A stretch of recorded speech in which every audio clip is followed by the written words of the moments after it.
Hey y'all, it's Jessica from Sloppy Swatches. Today I have a look at the June Polish Pickup Polish coming from Night Owl Lacquer. If you aren't familiar with the Polish Pickup, I will link their Facebook group especially down below. It's really awesome to check out. You can get so many cool polishes for a one flat shipping fee. This one will retail for $9 and it was sent to me for review. And again, I'll link Night Owl Lacquer's storefront and social media down below as well. I'll also show you a really quick nail art look I did using some What's Up nail vinyls towards the end, so stay tuned if you're interested in that. Now on to the polish. This is with Fronds Like These, Who Needs Anemones, and it was inspired by a very beautiful picture of anemones. I'll have that linked on my blog. This is described as a blue-based polish packed with bright purple sparks, purple and bright blue microflakes, as well as some scattered hollow. So I'll go ahead and show you a brush shot, and I'll show you how with Fronds Like These, Who Needs Anemones, swatched on my natural nail. So here is the first easy coat. This one is packed in more of a blue jelly-based type polish, so this first coat does go on a little bit sheer, really nice and even though, really easy to work with, no problems there. So I'll let this dry and come back in and show you how it builds up with a second coat. So here's a look at that second coat. I am opting to go in a little bit thicker here as per my usual. This definitely adds a lot of depth, a lot more of those flakies and hollows. I think that this one is pretty much opaque here at two coats. I do have nice full coverage, maybe a flash of nail line at some angles. I am going to go ahead and let that dry though and show you what a third coat looks like. This does just add a little bit more oomph, a little bit more depth, and a little bit more of that very subtle purple shimmer. So I do prefer this one at 3 coats. It is going to dry down a little bit dull, but a good top coat will help smooth it out, bring out all that hollow, and protect the finish.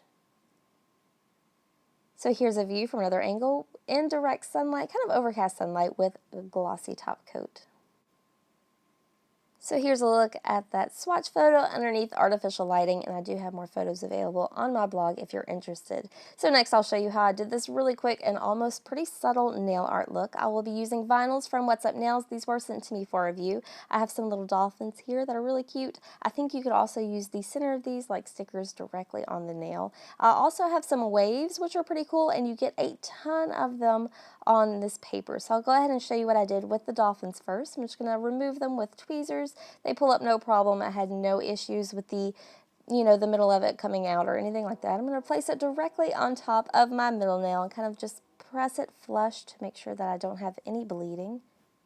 Next, I'm going to go in with some iridescent opal from Black Cart Beauty. These are the polishes from Hot Topic in these skull bottles. I do have a whole bunch of these to share with you guys. Hopefully I'll get those up by next week because I have some of the hollows as well. I really liked how this played with the pink or purple shimmer that's in with Fronds Like These, Who Needs Anemones. So I did apply it pretty generously to this image here. I'm just going to go ahead and lift it up while it's still wet.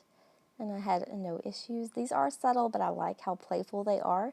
So next I'm going to go in again with that iridescent opal and just add in some little bubbles or dots just to kind of accent it and fill out the nail a little bit more. So next I'm going to top coat. I'm using the 101 top coat from Sally Hansen here. I think these would also look cool matte, and I think you would also maybe be able to pick up the image better if these were matte. So next I'm going to do a blobby cure, and you guys, this is my first successful blobby cure of all time. I've tried this look so many times, so I did a nice thick layer with Fronds Like These, and then again with iridescent opal. I'm just going to add some random dots on this before it dries out. I thought that these would look more like bubbles, but it kind of spread out a little bit, and I lost the bubble shape, but I still really love how these look together. I did have to do a little bit of clean up there with acetone and a clean up brush, and definitely had to let this nail dry for a good long bit.